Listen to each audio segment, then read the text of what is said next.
एक बार की बात है। पहाड़ियों और फुसफुसाते जंगलों के बीच बसे एक छोटे से शहर में अंधेरे में एक छाया छिपी हुई थी।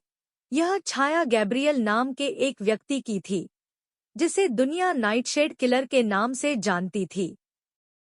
गैब्रियल दिन के समय एक साधारण व्यक्ति था, जो समाज के ताने-बाने में घुल-मिल गया था।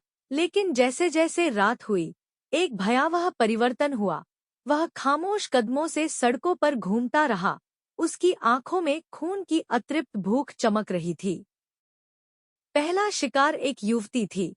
उसकी हंसी खाली गलियों में गूंज रही थी। लेकिन अचानक गैब्रियल के ब्लेड ने उसे चुप करा दिया। वह सटीकता से आगे बढ़ता रहा, अपने पीछे अपनी मौजूदगी का कोई निशान नहीं छोड़ता, सिवाय बेजान शवों के जो उसके पीछे पड़े थे। हर बीतती रात के साथ गैब्रियल की हिंसा की प्यास और भी बढ़ती गई। शहर में डर का माहौल था। उनका एक बार का शांतिपूर्ण अस्तित्व नाइटशेड किलर द्वारा संचालित आतंक के शासन से बिखर गया।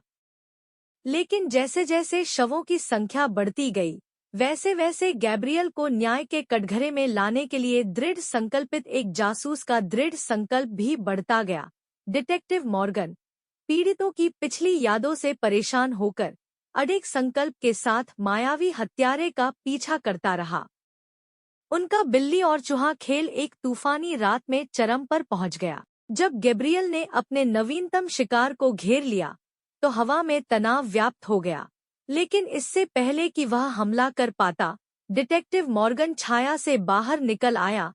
बंदूक खींची हुई थी और उसका दिल धड़क रहा था। एक भयंकर युद्ध हुआ। गोलियों की गूंज गड़गड़ाहट के साथ मिल रही थी। अंत में गैब्रियल मारा गया। न्याय की अथक खोज ने उसके आतंक के शासन को आखिरकार समाप्त कर दिया। जैसे ही भोर क्षितिज पर हुई, शहर ने राहत की सांस ली, यह जानते हुए कि वे आखिरकार नाइटशेड किलर की पकड़ से मुक्त हो गए हैं।